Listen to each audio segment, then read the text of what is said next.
Assalamualaikum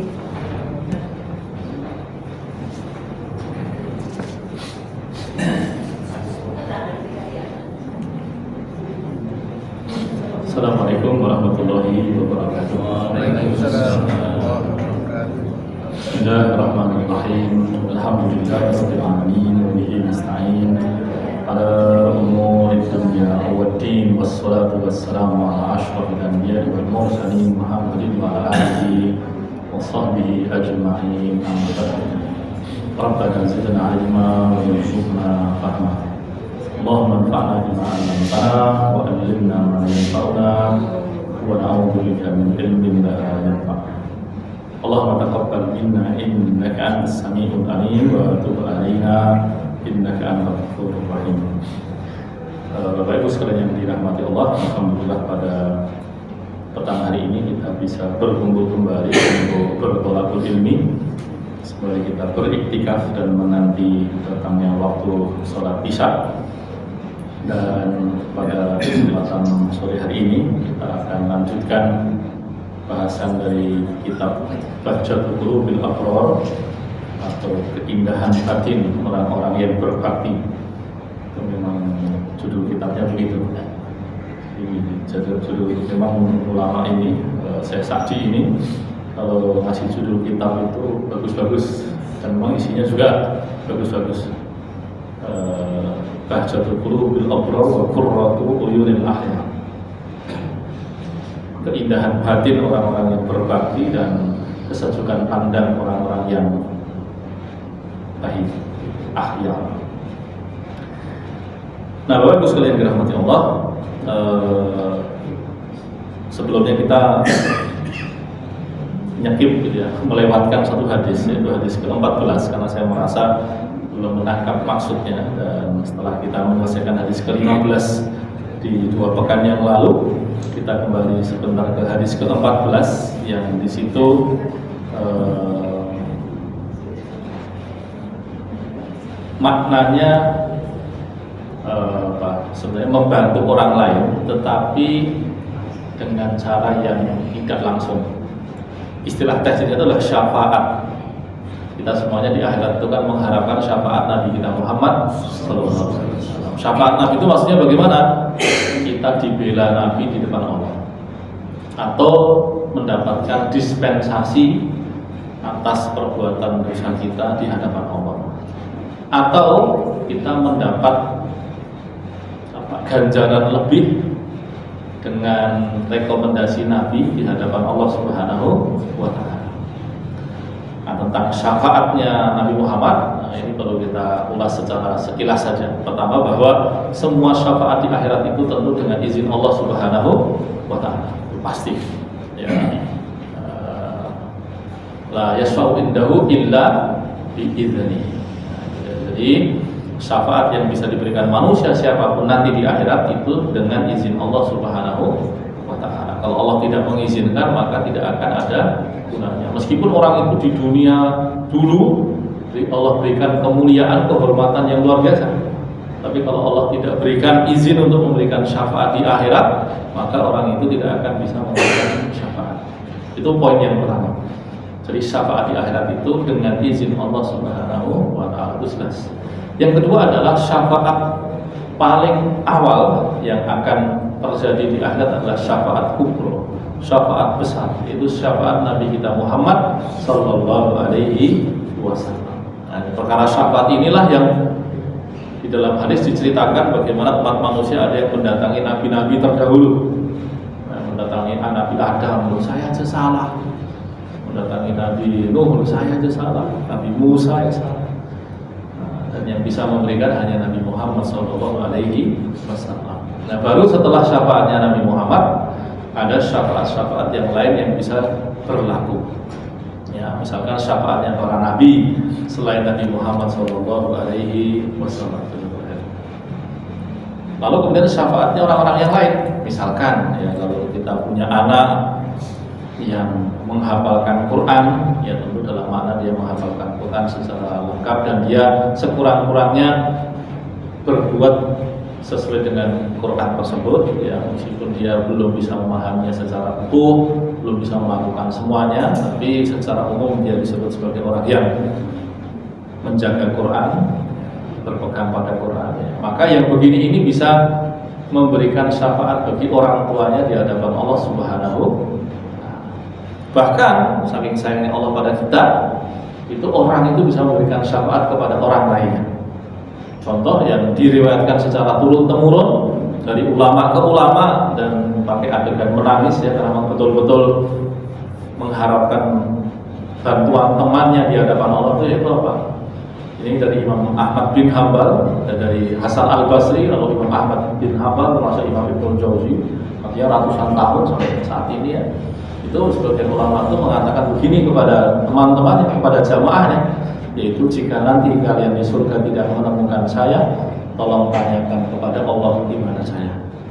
Ya, semoga kita bisa saling melindungi, saling menolong nanti di hadapan Allah Subhanahu wa Ta'ala. Kita bisa bilang, ya Allah, niku dulu teman saya ngaji, ya Allah, masuk nggak dibarengkan dengan saya masuk surga ya Allah. Nah, itu tanyakan pada Allah. Nah, kita saling meminta tolong dan memberikan bantuan ya, nanti di akhirat saling menanyakan gitu. Kok bolone dhewe kok ora ono ning ndi ya. Itu syafaat gitu. Tapi kebetulan Jawa itu bukan. Ya meskipun kita di dunia itu ngomongnya bercanda, tapi nanti di akhirat kita usahakan untuk saling membantu. Nah, Bapak Ibu sekalian yang dirahmati Allah, itu yang di akhirat. Adapun di dunia konsep syafaat itu tetap berlaku. Syafaat itu maksudnya begini, memberi bantuan tapi tidak langsung. Misalkan begini, kita punya kedekatan dengan penguasa tertentu, lalu kita bilang, bukan untuk kepentingan yang sifatnya dolim gitu ya, misalkan saya kan dekat sama antum kan, tapi saya nggak mau untuk saya. Di sana ada orang tuh, orangnya soleh, benar lurus tuh, harus dipakai tuh orang tuh kayak itu. Nah itu namanya syafaat. Nah, itu dia. Atau kalau kita masih ingat ceritanya Pak, kalau masih ingat ceritanya Pak Mahfud MD, ketika ada anak Madura berkelahi lawan preman, kemudian menikam itu ya, membela diri, kemudian dipolisikan kan. Nah, Pak Mahfud kemudian saat itu beliau memberikan dispensasi, ini anak saya nih, anak Madura gitu ya. Nah, itu. Karena memang faktanya kan memang membela diri, ya maka syafaat seperti itu termasuk direkomendasikan. Nah, bentuknya bisa bermacam-macam, tetapi di antara nasihat yang dikatakan ini adalah jangan sampai orang itu lupa bahwa kalau dia memang punya posisi tertentu di hadapan orang tertentu, maka gunakanlah untuk melakukan kebaikan. Nah, ya. Jangan malah sekedar untuk hal-hal yang tidak baik atau keuntungan jangka pendek yang sangat terbatas. Sebaliknya semangatnya adalah memanfaatkannya untuk kebaikan seluas-luasnya. Karena banyak tuh kan yang kemudian ketika duit dekengan pusat gitu misalkan ya, lalu kemudian yang dia lakukan adalah hal-hal yang masuk dalam bentuk corruption itu penyimpangan. Memang kata korupsi dalam bahasa Indonesia itu maknanya sempit sekali. Kalau bahasa Inggrisnya kan corruption itu lebih luas, ya, yang nyimpang gitu Pak ya. Nah, itu dia. Nah seharusnya hanya memang itu agak naluriah ya, makanya ada seorang pemikir di Inggris namanya Lord Acton ya, dia bilang power tends to corrupt and absolute power corrupt absolutely. Itu ada kalimat terkenal, kekuasaan itu cenderung korup atau menyimpang, dan kekuasaan yang absolut itu akan menyimpang secara absolut juga. Nah itu kecenderungan umum, tapi dari hadis ini kita diingatkan Nabi, jangan begitu. Kekuasaan yang lebih, akses yang lebih, duit dekengan pusat, itu harus kita gunakan secara cerdas untuk kebaikan agama dan akhirat kita. Itu dia. Baik, kita lihat hadisnya. An Abi Musa radhiyallahu anhu anna Nabiyya sallallahu alaihi wasallam kana idza atahu sa'ilun aw talibu hajatin qala. Dari Abu Musa Al-Asy'ari, ini seorang sahabat yang cerdas. Masuk Islamnya tuh awal-awal, tapi kemudian oleh Nabi dibilang, udah pulang kamu ke kampungmu, urus kampungmu. Maka kemudian Abu Musa Al-Asy'ari mengislamkan banyak orang di kampungnya. dan baru kemudian nanti bergabung dengan Nabi itu di Madinah. Jadi masuk Islamnya awal, tapi kita tidak pernah mendengar ceritanya di Mekah, tidak menghadapi turbulensi yang terjadi di Mekah. Yang seperti itu juga tuh ada Abu Dhar. Abu Dhar itu orang nomor punggung 7 7 masuk Islamnya gitu. Soalnya biar gampil Pak kan, biasanya kalau Pak kan penggemar bola gitu 6-0 itu sensitif Pak. Wah ini gak gerak apa-apa gandul ini loh itu melukai hati orang banyak loh Pak. Kayak agak kacau itu ada yang buat meme bukan meme, video AI itu ya, kecerdasan buatan itu video ini kiper Jepang ya, Jepang apa itu karena Indonesia nggak nyerang gitu kan, malah wedangan kalau mangan-mangan lagi kacau itu penghinanya parah. Nah, Bapak sekalian dirahmati Allah, jadi jadi orang yang keenam masuk Islam, jadi nomor punggungnya 7 ya, karena nomor satunya Kanjeng Nabi, yaitu Abu Dhar. Abu Dhar itu masuk Islam awal langsung di depan Ka'bah teriak-teriak, saya masuk Islam, mau apa kali? Lalu dantemi kalau ngomong Quraisy. Ya. Tapi ketika diantemi begitu tuh, sebagian orang Quraisy sadar, ini orang Ghifar nih. Orang Ghifar itu terkenal preman-preman kendel itu. Wah bahaya nih kalau kita ngantemi orang Ghifar ini di jalan dicegat, habis kita. Kemudian mereka berhenti. Hari berikutnya Abu Dhar gitu lagi, memang agak ribut dia. Saya masuk Islam mau apa? Ya ada Tuhan selain Allah dan Muhammad adalah utusan Allah. Dan memang dulu Bapak Ibu sekalian di awal-awal Islam itu Nabi Muhammad itu menghina sesembahan selain Allah. Ya, karena memang asalnya semua sesembahan selain Allah batil kan? Ya, semua sesembahan selain Allah itu adalah makhluknya Allah dan tidak layak untuk disembah. Ya. Tetapi nanti karena dampak buruknya kita tidak diperbolehkan untuk menghina sesembahan selain Allah. Bukan karena sesembahan selain Allah itu mulia, bukan. Tetapi agar orang-orang yang tidak paham, orang-orang yang belum beriman itu jangan sampai menghina Allah Subhanahu wa Ta'ala gara-gara kepancing kelakuan kita. Dan istilahnya itu kita harus sing waras ngalah. Sing waras ngalah. Kenapa? Karena yang gak waras itu nanti kalau kumat bahaya. Kalau kumat bahaya. Misalkan kita jelas, kita katakan apa itu batil, itu rusak, itu sesat. Itu secara asalnya memang benar omongan kita. Tapi nanti kalau yang jahil kemudian jadi menghina Allah, itu kan persoalan yang serius. Kita menjaga orang itu dari kerusakan yang lebih besar. Ya, menyembah selain Allah itu sudah kesalahan, tapi menghina Allah itu serius sekali. Maka kemudian kita menjaga orang-orang yang tidak paham seperti itu agar tidak melakukan kesalahan yang lebih besar. Nah, tadi ya Abu Dhar begitu. Nah, maka kemudian Nabi bilang, pulang kamu ke kampungmu. Ya, jika ada Nabi. Ya, maka Abu Dhar, meskipun orang yang pemberani, kendel gitu kan, beliau tidak pernah merasakan peristiwa Mekah, kecuali pas awal-awal tadi karena mau ngajak ribut. Ya, dia tidak merasakan peristiwa boikot, dia tidak merasakan penyiksaan di zaman-zaman ketika Abu Thalib sudah meninggal. Dan dia baru pindah ke Madinah nanti ya, setelah perang Khandaq, jauh setelah Nabi pindah ke Madinah.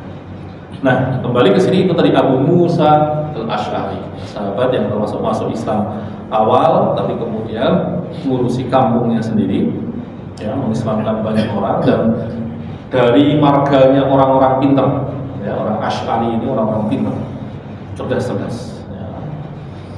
Nah, beliau mengatakan bahwa Nabi Muhammad SAW kalau didatangi orang, lalu orang itu minta tolong, maka Nabi Muhammad akan menggunakan kesempatan itu untuk menawarkan bantuan ke orang lain. Maksudnya begini, Nabi akan bertanya, "Sopo sing arep wangi?" Nah, gitu ya. Nabi suka begitu itu. Ya, ini bukan karena Nabi tidak mampu, bukan.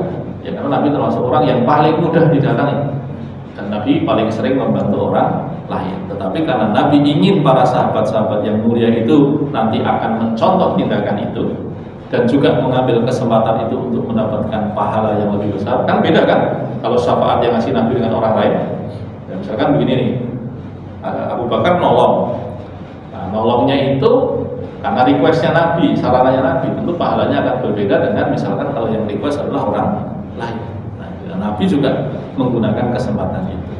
Jadi kalau ada orang yang datang kepada Nabi minta tolong atau ada keperluan, Nabi akan mengatakan kepada sahabat Nabi, itu apa? Nabi katakan isfa'u tu'jar, berikan syafaat kalian maka kalian akan mendapatkan pahala Allah Subhanahu wa taala. Tentu maksudnya di sini adalah pahala yang besar. Ya, karena Nabi langsung yang merekomendasikan. Wa yaqdillahu ala lisani rasulihi ma syaa. Ya, maka kemudian terjadilah apa yang terjadi. Ya, maksudnya apa? Ya, nanti akan ada orang yang membantu orang lainnya atas rekomendasi Nabi Muhammad SAW tersebut. Nah, wa hadzal hadis mutadhammin li aslin kabirin. Jadi hadis ini simpel saja, tetapi di situ kita menemukan satu prinsip ya. Kalau kita punya pengaruh, kita punya kedekatan dengan orang, manfaatkan sebaik-baiknya untuk kita melakukan kebaikan, termasuk apa? Memberikan kesempatan kawan kita, teman kita yang punya kekuasaan atau punya kelebihan tersebut untuk mendapatkan pahala yang lebih besar. Karena kadang-kadang tuh begini, Bapak sekalian, ini fakta di lapangan ya, bahkan bisa jadi pandangan bagian dari itu. Sebagian muslim itu punya harta yang lumayan besar sebetulnya, dan mereka itu sebetulnya bukan orang yang pelit, bukan dermawan, tapi tidak tahu mau disalurkan kemana. Nah, itu dia. Ada banyak orang, saya tuh Rabu itu biasanya kalau habis dari situ langsung ke Solokarya, itu nengok-nengok sama takbir-takbirnya Solokarya, sambil ngaji wedangan gitu lah. Nah, berarti 2 minggu yang lalu itu gara-gara putranya Pak Jazir itu telah menginformasikan ke teman-temannya yang datang itu sedikit. Nah, Romsam itu ngomong ke sapi, bokong sapi, karena ada yang ahli itu bokong sapi ngerti kira-kira berapa kilo itu pun ngetos itu. Wah, payah gitu Romsam ngomong ke sapi tok gitu. Nah, ternyata kan kemarin kan sapinya 63 ya, 63 sapi dan 65 kambing begitu. Nah, ketika 63 sapi itu ada beberapa sapi itu beratnya memang lebih dari 1 ton. Lebih dari 1 ton. Dan ternyata salah satu orang yang menyumbangkan sapi lebih dari 1 ton itu seorang perempuan, ibu-ibu. Suaminya orang Telkom yang kemudian pernah kecewa dengan sebuah masjid tertentu yang merupakan masjid yang masih masjid keluarganya lah gitu. Lalu kemudian datang ke Solokarya ngasih. Nah, sapinya tuh gede, tapi ternyata masih kalah gede dengan sapinya orang. Maka tahun berikutnya nyari yang paling gede besar. Ya. Nah, terus kemudian sapinya itu sapinya itu 2. Yang satu 1 ton lebih, yang satunya lagi kurang sedikit. Nah, jadi 2 sapi. Dan ternyata tahun lalu itu total nyumbang sekitar 7 sapi. Dan 1 sapi itu rata-rata nilainya di atas 100 juta. Jadi 100 juta ya. Masya Allah ya. Tapi yang pasti apa, orang begini dia punya uang dan tahu kemana menyalurkannya. Ada juga yang begini, kemarin itu ada kawan itu ya yang sudah mulai bisnisnya emas antam itu, dia mulai berkembang. Tiba-tiba WA, "Sat, mau main?" "Ayo main." Terus, "Sat, ini sudah punya istri." "Alhamdulillah kamu laku ya." Sudah, saya bilang, sudah. "Alhamdulillah kamu sudah mengurangi jumlah jomblo di muka bumi." Saya bilang gitu. Terus kemudian dia bilang, "Sat, saya itu dapat buku dari terbitan Yayasan Antum tuh, tentara tuh." "Oh ya, yang mana?" "Yang itu, yang pemikiran itu." "Oh, kok kamu bisa dapat?" "Iya, Sat, sama kaos juga." "Antum donatur," saya bilang gitu. "Iya, Sat, ya, karena tahu ada antum, saya ikut jadi donatur rutin." "Wah, terima kasih ya. Terima kasih sudah paham bahwa yayasan saya itu miskin," saya bilang. Karena memang yayasan yang berkaitan dengan lembaga keilmuan itu berat, Bapak sekalian. Saya sekedar berbagi cerita saja. Kami itu buat yayasan itu atas titipan ya, pesan dari Ustadz Hamid Fahmi Zarkasi, ya, rektornya Unida ya, di Gontor. Beliau bilang, ya jangan semua anak muda Jogja ke Gontor semua, biar mereka bisa belajar pemikiran Islam di Jogja saja. Pesannya begitu. Nah, tapi memang lembaga keilmuan itu di dunia Islam itu belum berkembang baik. Padahal kalau kawan-kawan kita yang Katolik Kristen itu lembaganya besar-besar, Pak. Besar. Bahkan nggak usah sebut secara terang-terangan sebuah koran nasional gitu. Koran nasional itu kan wartawannya itu beberapa tahun yang lalu, kalau sekarang mungkin tidak sebesar itu. Itu uang jajan bukunya, bukan gaji loh, uang jajan bukunya per bulan itu 2 juta rupiah. Itu berapa tahun yang lalu, mungkin 15 tahun yang lalu. Itu hanya untuk buku, belum gajinya. Jadi mereka sangat serius. Makanya data, kalau misalkan bicara data Indonesia gitu ya, itu mereka punya data yang lengkap komplit. Nah, kita orang Islam itu kebetulan belum telaten dengan perkara itu. Nah, itu. Tapi itu tidak masalah, itu kan situasi umum kita ya. Maka kita berbagi kerjaan. Yang punya lembaga-lembaga tahfidz, kita bersyukur. Yang punya lembaga-lembaga yang dakwahnya di pedalaman, itu kita bersyukur. Ada kawan-kawan kita yang menggunakan keuntungan YouTube-nya untuk membangun sumur-sumur di pedalaman. Yang kemudian dalamnya itu nggak tanggung-tanggung Pak, 30 meter, 40 meter pakai bor ya. Dan kemudian pralonnya itu 2 kilo, 4 kilo gitu. Itu jauh-jauh gitu. Itu alhamdulillah. Tapi poinnya adalah ya tadi, alhamdulillah banyak saudara-saudara muslim kita itu yang sebetulnya punya uang, punya kepedulian, tapi kebetulan belum tahu mau disalurkan ke mana. Nah, ketika panjenengan gitu ya, misalkan sudah terbiasa membantu, atau mungkin karena keterbatasan dana mau membantu tidak ada, tapi tahu punya teman kepercayaan, dia punya kelebihan, kekuasaan ataupun harta, manfaatkan itu. Misalkan, aku harus jalur tolong, ngopo, itu tuh di sana ada apa gitu misalnya. Termasuk Bapak Ibu sekalian, salah satu pekerjaan kita yang perlu kita backingi serius sekarang itu apa yang di masjid-masjid? TPA.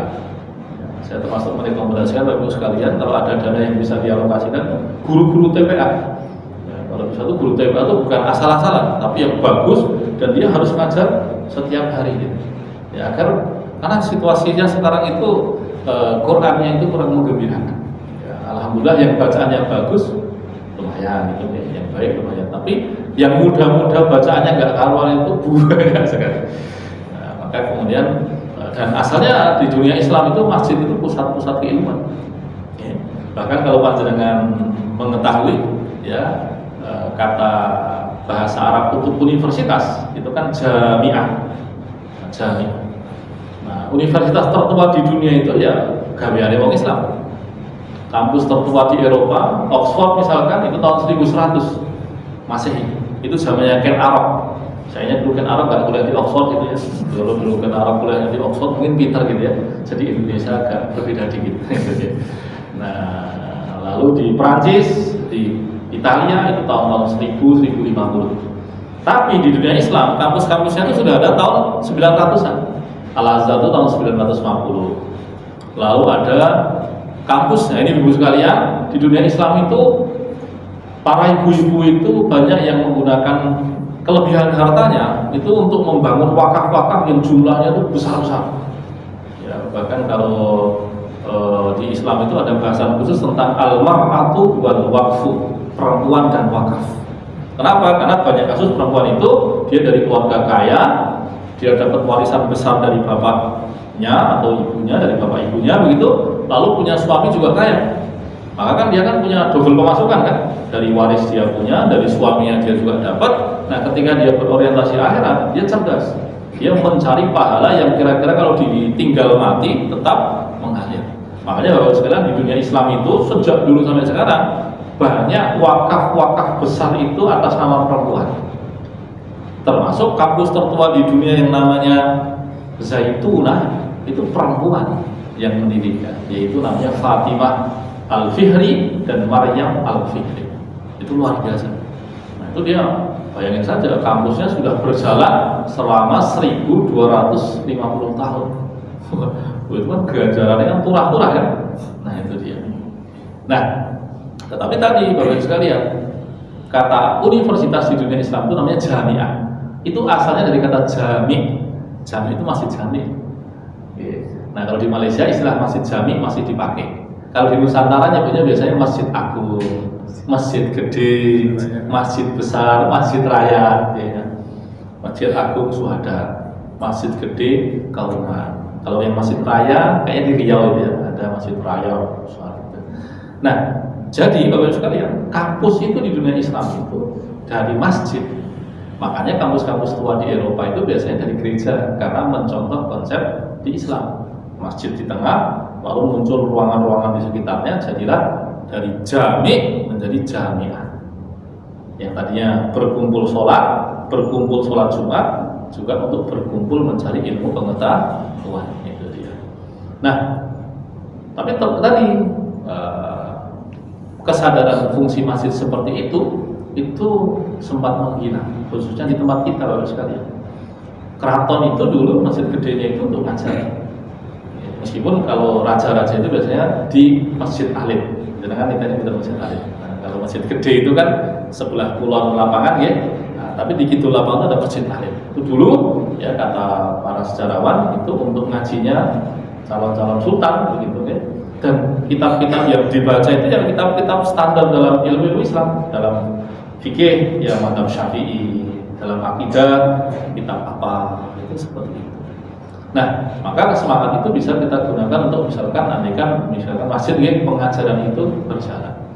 Tapi terlepas dari itu, apapun yang bisa kita gunakan untuk atau kita rekomendasikan kepada orang-orang yang punya kelebihan, harta, kekuasaan, akses itu maka hendaknya dimanfaatkan. Berhasil jadi pahala, ya.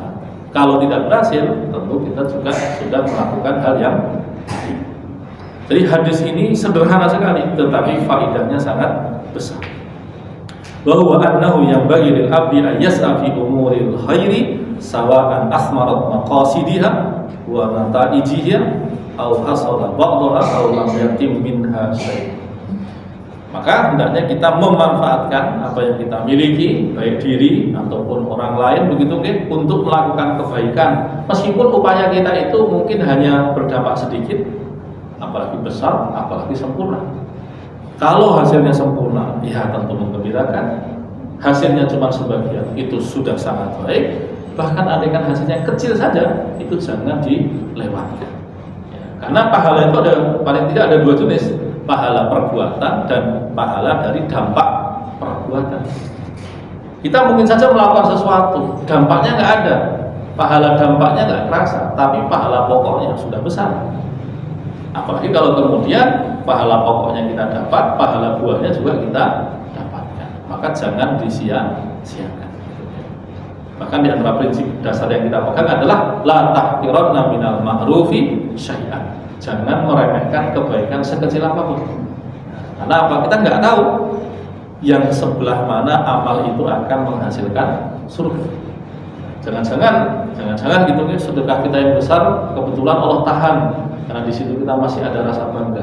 Tapi ternyata permen yang kita kasihkan ke tetangga, anak kecil tetangga gitu, ternyata malah berbuah pahala. Kita nggak tahu. Ya, maka jangan menyepelekan kebaikan sekecil apapun. Ya, seperti cerita yang sering saya ulang-ulang karena saya terkesan sekali karena memang alimnya ini juga orang yang terkenal sangat baik budi ya, yaitu Syekh Abdul Razak Al-Badr. Ya. Beliau ketika misi di Jakarta, beliau punya kursi di Masjid Nabawi. Dulu bapaknya sempat jadi rektor Universitas Madinah, punya kursi di Masjid Nabawi. Sekarang bapaknya sudah sepuh, ya, dan hampir dipenjara gara-gara kritik pemerintah gitu. Tapi sama pemirsa itu langsung dilindungi gitu, langsung di-cut. Itu dia bapaknya, namanya Abdul Muhsin Al-Abbad. Ya, kalau anaknya itu sekarang juga punya kursi di Masjid Nabawi. Itu ketika misi di Jakarta itu beli mainan banyak. Satu-satu yang nganter kan bingung tuh, kok beli mainan? Ternyata untuk dibagi-bagikan ke anak kampung. Bayangin, ulama, ya, terus sudah profesor, punya kursi yang mulia di Masjid Nabawi, terus kepikiran tonggone, kepikiran anak-anak kecil yang menjadi tetangga di kampungnya, itu dia. Jadi kebaikan sekecil apapun jangan dilewatkan, jangan pernah diremehkan, jangan pernah disepelekan. Wadhalika kasyafa'ah li ashabil hajat indal muluk wal kubara. Ya, jadi meskipun hanya sekedar kasih clue, gimana duit lah, mau ditolongi. Nah, itu saja kalimat begitu itu pahalanya gak kecil. Ya, atau mungkin punya pengaruh gitu. Ya. Misalkan ibu-ibu gitu, ya, suaminya punya jabatan gitu, jadi pembisik, tapi pembisik yang baik gitu, ya. Itu ada, itu. Nah. Selama niatnya baik dan perkaranya benar, itu bisa berpahala sangat besar. Wa man ta'allaqat hajatuhum bihim fa inna katsiran minan nasi yamtani'u minas sa'i fiha idza lam ya'lam qabula syafa'atihi. Dan kebanyakan manusia itu luput untuk memahami kesempatan itu sebagai pahala. Gitu, okay. Jadi kebanyakan orang itu kadang-kadang tidak tahu bahwa dirinya itu punya pengaruh. Nah, itu dia, okay. Ada juga yang tahu dirinya punya pengaruh tapi nggak pede bahwa dia itu bisa membantu orang lain dengan pengaruhnya. Ada juga yang dia itu punya pengaruh, dia itu percaya diri, tapi dalam kasus tertentu dia itu nggak yakin, nggak mantap gara-gara wis tau gelo. Jalur tulung atau dewa gitu. Ya gitu dia. Padahal Bapak Ibu sekalian, yang paling penting dari hadis ini adalah yang penting mencobanya. Ya, meskipun tidak berhasil tidak apa-apa, apalagi kalau berhasil. Itu dia. fayufawwitu ala nafsihi khairan katsiran minallah wa fayafutu ala nafsihi khairan katsiran minallah wa ma'rufan inda ahlihi muslim. Akhirnya apa? Gara-gara tadi dia tidak tahu atau dia tidak pede atau dia pernah kecewa lalu tidak menggunakan kesempatannya untuk membantu orang, akhirnya dia kehilangan pahala yang besar di sisi Allah dan juga dia kehilangan kehilangan kesempatan memberikan manfaat kepada sesama muslim. Bahkan kalau yang ditolong orang kafir pun juga boleh Bapak sekalian. Ya, misalkan nih kita punya tetangga kafir, dia miskin, terus kemudian kita kebetulan nggak punya beras atau beras kita terbatas, tapi kita tahu ada yang lebih, bukan diturungi kayak tonggoku. Nah, kemudian meskipun dia kafir kan dia punya hak tetangga. Ya apalagi jika kemudian bantuan itu untuk niat kita mengenalkan Islam, maka pahalanya menjadi lebih besar lagi. Andai kan kita bantu dia sebagai manusia saja, itu pahalanya sudah besar. Ya, bahkan hadisnya kan simpel aja. Hadisnya kan bunyinya gini, likulli dzikabidin shadaqah. Kita nanam padi, lalu kita tahu bahwa padi kita itu dimakan burung, lalu kemudian kita niatkan apa yang dimakan burung itu jadi pahala, itu pahala. Padahal manuk emprit itu emprit ono ganjarane, apalagi manusia meskipun dia belum beriman kepada Allah tetap ada pahalanya. Lebih-lebih ketika yang kita lakukan memang punya kepentingan untuk mengenalkan Islam kepada yang bersangkutan, maka pahalanya menjadi berlipat ganda. Li ayyahdiyallahu bika rajulan wahidan khairul laka min humrin na'am. Orang bisa dapat hidayah gara-gara kamu, itu pahalanya lebih utama dibandingkan barang mewah. Humrun na'am itu kalau dulu unta merah, kalau sekarang yang mewah itu unta hitam. Itu harganya ratusan juta Pak. Unta hitam itu tingginya nggak sebawon, itu nggak betul kayak 2 meteran itu tinggi gitu ya. Jadi kita segini si rayoto ini sampai macam gitu. Nah itu kalau untuk korban itu gimana 10 nih Pak. Lumayan.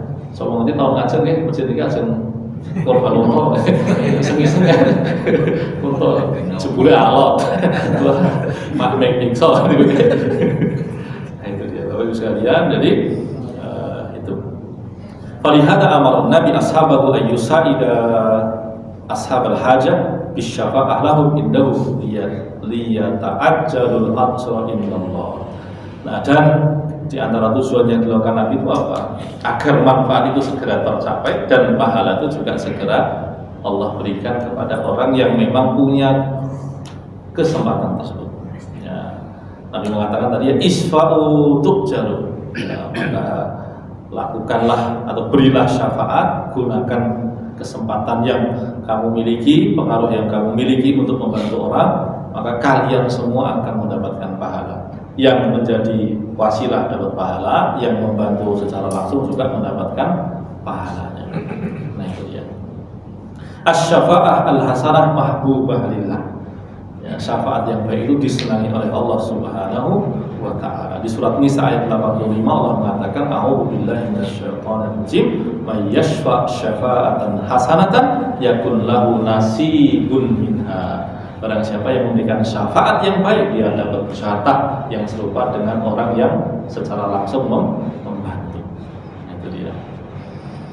Wa ma'a ta'ajjulu lil ajril hadiri fa innahu aidan yata'ajjalul ihsan wa fi'lul ma'rufi ma'a ahlihi wa yakun lahu bidzalika indahu ya. Ya itu dia ya, dengan semakin cepatnya bantuan yang diberikan oleh orang yang punya kekuasaan itu kepada orang yang membutuhkan, maka secepat itu pula lah pahala yang didapatkan oleh orang yang memberikan rekomendasi. Ya, kalau kalau tips kan kadang-kadang gitu kan, misalkan menunjukkan rumah itu, itu baik saja gitu. Tapi kadang-kadang kalau jadi maklar itu kan perspotnya belakangan gitu. Tapi kalau kaitannya dengan pahala Allah itu sesegera itu. Ya, artinya ketika pertolongan itu diberikan, Allah memberikan pahala kepada yang menolong, maka yang memberikan rekomendasi juga langsung mendapatkan pahala yang besar di sisi Allah Subhanahu wa taala. Wa aidan fala'alla syafa'atu takunu sababan li tahsili muradihi minal masyru' lahu aw li ba'dihi kama huwal waqi'.